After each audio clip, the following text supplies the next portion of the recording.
Hi, Reddit. Here I am again. A lot of you have been asking if my sister has since apologized.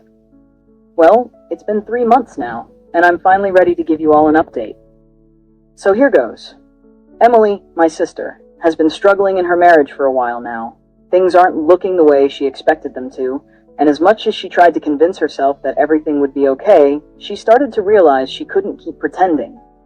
At first, I thought it was just a phase. Maybe the honeymoon period was over, and she was just adjusting to married life. But the more she talked about it, the more I realized how suffocating her situation had become. You see, Emily's husband and his parents, they were practically attached at the hip. The first few weeks after the wedding were fine, right? Newlyweds and all that.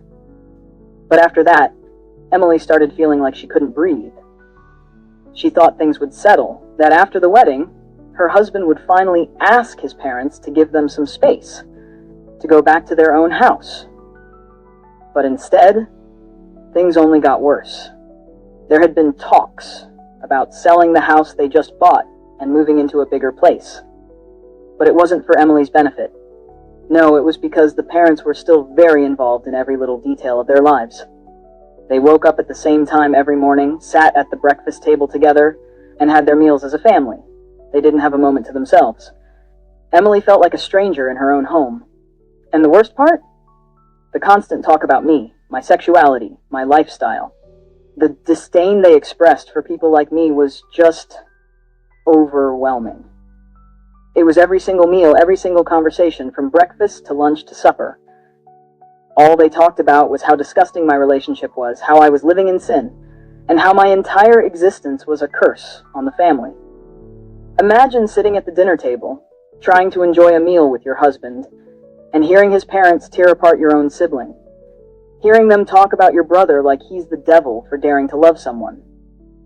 The shame. The humiliation.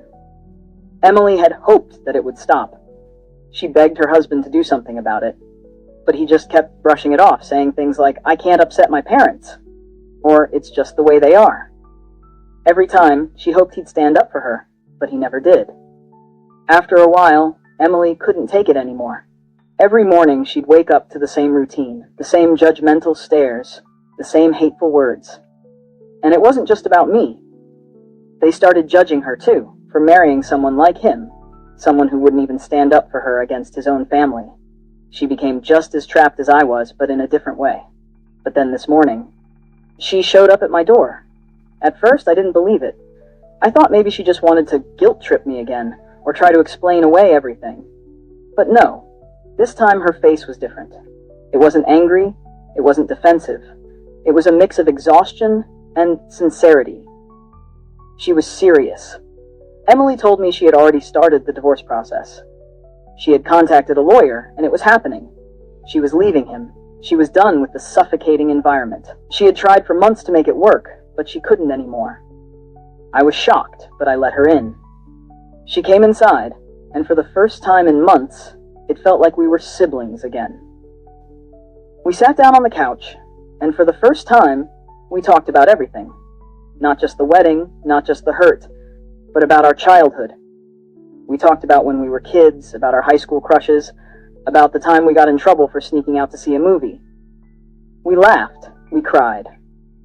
It felt like the bond we once had was starting to stitch itself back together. It was raw and real, and I felt something in my heart starting to heal. But then, at the end of the conversation, she gave me something I wasn't expecting. The most heartfelt apology I think I've ever heard.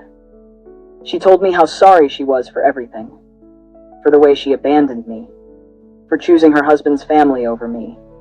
For the way she had acted when I needed her the most. She said she could never forgive herself for what she had done, and she promised that she would never hurt me like that again. I could see in her eyes that she meant every word. The apology wasn't just words. It was the realization that she had spent months, maybe years,